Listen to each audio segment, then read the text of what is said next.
Guten Tag alle zusammen. Kita kembali lagi di video, atau video keberapa, tapi intinya kita bahas tentang Konjugation regelmäßige Verben. Konjugation yang atas konjugation tuh mengubah kata kerja sesuai dengan subjek. Jadi kalau di bahasa-bahasa Eropa ya, kebanyakan kata kerjanya itu ngikutin dari subjeknya. Jadi kalau misalnya kalau di Indonesia kan saya makan, kamu makan, dia makan, siapapun makan. Kalau di Jerman enggak. Kata kerjanya berubah sesuai dengan subjek. Nah, berubahnya gimana? Ini pertama kita bahas tentang yang pertama regelmäßiger Verben ya. Jadi regelmäßig itu artinya sesuatu yang tertentu. Jadi ada polanya gitu. Nah, polanya itu bisa kita kategoriin ke tiga grup ya. Bisa kita kategoriin ke 3 grup. Pertama yang umum dulu, yang gampang dulu nih. Kita masuk ke yang gampang dulu. Jadi, kalau yang gampang, yang umum dulu nih, itu untuk semua verben, itu biasanya berakhiran en, huruf E dan N. Nah, di huruf E dan N-nya ini kalian copot huruf E dan N-nya nih, udah aku tulisin di atas. Huruf E dan N-nya kalian copot, terus kalian tambahin endingnya sesuai dengan subjeknya. Terus diganti dengan apa? Nah, kita masuk nih untuk yang bentuk umum dulu pertama. Ini muka aku geser dulu ya. Ups. Alah. Oh je, jetzt bin ich da. Hai. Also, untuk bentuk umum kita bahas machen. Machen itu artinya melakukan, do atau make, membuat. Ya. Genau. Kayak yang sudah aku tulis di atas ya, en-nya copot, terus tambahin huruf E untuk ich. Jadinya ich mache. Du, en-nya kalian copot, ganti jadi huruf ST. Jadinya du machst. Du machst, oh je.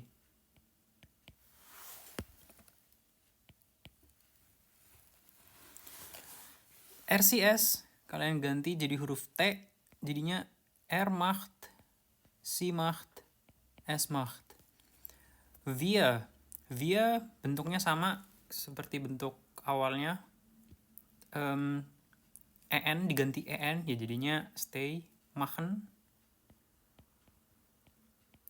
Ihr itu sama dengan RCS, ganti T, jadinya ihr macht. Si yang mereka atau Anda juga jadinya en, jadinya machen. Gampang kan? Gampang lah. Ini yang agak susah. Terus sekarang yang berakhiran T atau D. Dimaksudnya berakhiran T itu T yang sebelum huruf en ya. Jadi misal contoh arbeiten. Arbeiten artinya kerja. Nah, ini yang membedakan itu cuma sebenarnya gampang sih. Sebenarnya ini cuma beda di sini doang. Mana? Sah dan sah. Kalian cukup nambah E di sebelum ST dan T-nya ya. Ini kenapa gitu? Karena mengikuti fonetik namanya. Jadi fonetik tuh kayak di mulut tuh cocok atau enggak gitu. Misal arbeiten, en-nya kalian ganti ST. Arbeitst. Kan susah tuh. Atau jadi misal du arbeitst atau arbeit kan jadi susah. Nah, secara fonetik nggak cocok. Jadi tambahin huruf E gitu. Jadi kalau arbeiten nih untuk ich jadinya arbeite. Du arbeitest. RCS arbeitet. Wir arbeiten. Ihr arbeitet. Sie arbeiten. Ups. Genau. Sekarang grup yang ketiga. Berakhiran huruf S, SS atau SZ itu yang kayak beta, X atau Z. Contoh katanya tanzen, artinya menari. Ya. Ini bedanya di mana? Ini bedanya cuma di sini doang sih sebenarnya nih. Mal. Nah, cuma di do. Jadi kalau yang do biasanya tambahin s, ini karena hurufnya udah kayak huruf s gitu kan. Si 5 biji ini nih, si 5 huruf ini itu secara suara itu udah kayak huruf S, sehingga nggak perlu tambahin S lagi. Itu secara fonetik juga alasannya, karena fonetik. Jadi kalau ich tanze, du tanzt, nggak perlu tambahin S, jadinya tanzt. RCS sama tanzt.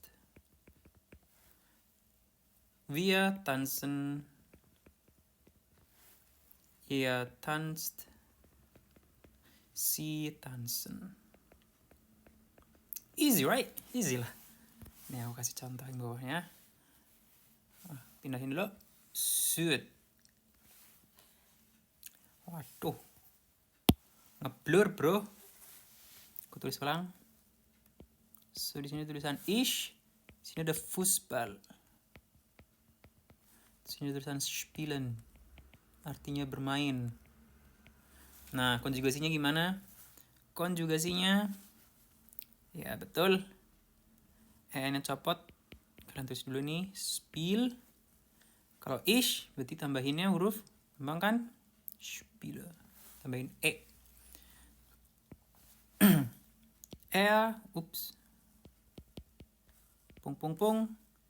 Als Lehrer. Sini arbeiten. Ingat huruf T berarti yang arbeitet.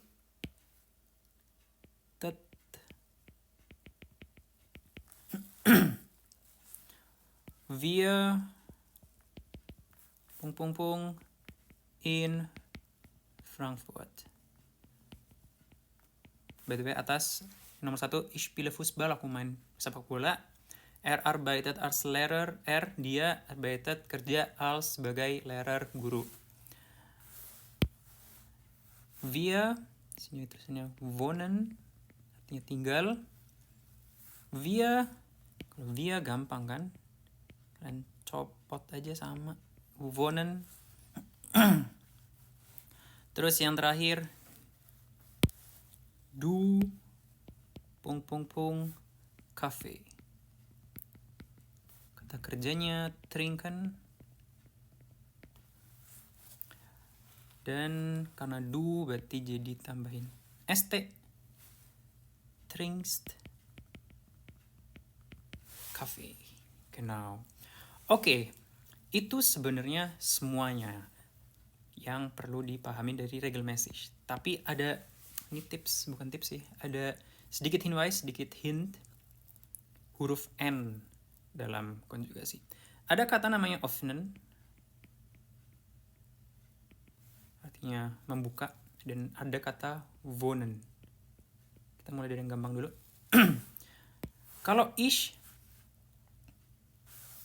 ini nggak masuk ke yang DT dan S, huruf S itu tadi kan ya. Jadi ini sama untuk yang wohnen. Ich wohne, du wohnst,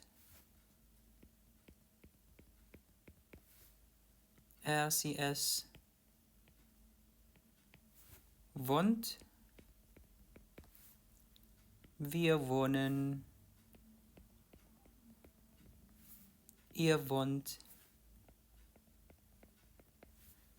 sie oder sie wohnen. Ganz normal. Sekarang öffnen. Öffnen ist leider so. Ich öffne. Ganz einfach. Untuk du, leider nggak kayak yang di wohnen. Kalau di wohnen ini kan kalian ganti en-nya jadi st kan. Nah, untuk yang du ini kalian tambahin e. Jadi mengikuti yang kedua ini, yang berakhiran t atau d. Jadinya du bukan öffnest, tapi du öffnest. Kenapa? Seperti yang baru dibahas tadi, fonetik memang itu secara kebiasaan mulut ya. Kalau di bahasa kita tuh namanya konsonan keras.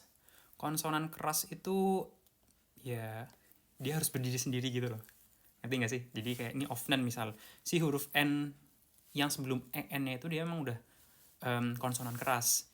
Jadi dia harus tambahin EST. Beda sama yang di wonen. N-nya itu bisa masuk ke voh-nya. Jadi kayak vo, von. Jadi EN-nya bisa diganti cukup dengan ST. Nggak perlu tambahin E. Itu memang kita harus ya sembari berjalannya waktu ya. Ini aku kasih hinweis atau hint dulu aja. Bahwa memang terkadang fonetiknya itu penting untuk diperhatikan.